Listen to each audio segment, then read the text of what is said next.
Deneen Borelli. Next, she's a fellow with Project 21, a network of black conservatives, which is an initiative of the National Center for Public Policy Research, a national public policy group based in Washington, D.C. In her role, Deneen promotes the importance of personal responsibility and the benefits of free market policies as a mean for social advancement. She advances these values by writing commentaries and participating in media interviews. I'm jealous. Deneen is also a Fox News channel contributor. I once worked for ABC News, but I'll try not to hold that against her. Come on up, Deneen. Yeah. Hey, what's up, Patriots? What's up, Patriots? It's a beautiful day today for freedom. Beautiful day today. Well, we are here today, my friends, to unite for a common goal: to keep America great. Now, I didn't say to fundamentally transform America, like Barack Obama has said, but I said to keep America great. That is the job of we, the people. As Americans, we need to preserve our constitutional right of liberty, where anyone can succeed, not based on race, not based on heritage, but good old-fashioned hard work.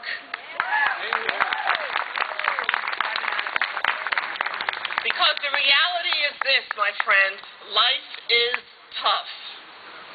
Life is tough. There will be winners, there will be losers.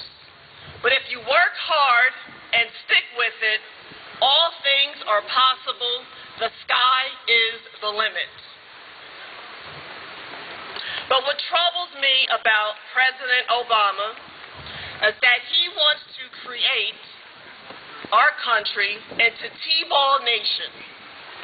Now, I know a lot of you are familiar with T-ball. There's a stick in the ground. You walk up to the ball, you hit the ball, everybody wins, nobody loses. Pizza, ice cream, trophies for everybody. The American way. Well, with T-ball nation, there are no winners, there are no losers, and all your wants and needs will come from government. No way. And this transformation will segregate our country into the elites and the dependents, the haves, the have-nots. These policies will destroy the middle class and construct huge barriers against upward mobility. Ironically, my friends, the first black president wants to put all Americans on the government plantation. Well, I'm here today to tell you that this will not happen, not on our watch, and my God, not on my watch.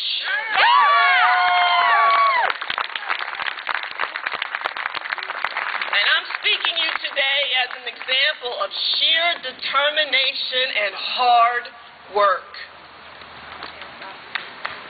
Now, many of you have seen me on Fox News, or you've seen me speak at another Tea Party rally. I thank you for all of your support.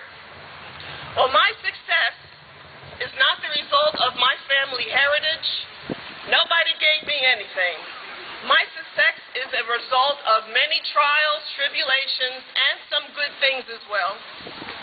And yet here I stand before you, this amazing group of Americans who are fighting for liberty, freedom-loving Americans. Well, I too had to overcome some obstacles. I didn't get to where I am today on the fast track. Nobody handed me anything. I took the scenic route. And I'm grateful for it. I grew up in New Jersey. My first big trip out of New Jersey was in high school. My class trip to New York City by bus. That trip had such an impression on me that I knew I would always go back to Manhattan to get a job. Didn't know what I was going to do, but I was going to make it happen. Left home in my early 20s to find work in Manhattan, and boy, did I work.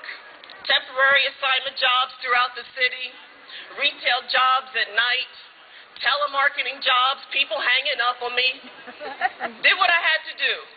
Runway model on the weekends. I worked all these jobs interchangeably. I was a boarder in several basement apartments in New Jersey, where a hot plate and a refrigerator for a college dorm that I could barely get anything into. Ramen noodles. You're familiar with ramen noodles, right? Ate plenty of those for dinner. Well, fortunately, when I was in high school, I had some core skills to get me into the corporate world. I could type 100 words a minute, and I had shorthand at 80 words a minute. I worked all day and went to college at night for 11 years in New York City, working at Philip Morris USA for 20 years, and it started as a benefits clerk, and I advanced my way into various levels of responsibility. Went to school at night for 11 years, and I am very thankful to say that I am the first college graduate in my family. Woo! Philip Morris moved to Richmond. I took the severance package and ran, and I volunteered a life of my services to CORE, the Congress of Racial Equality.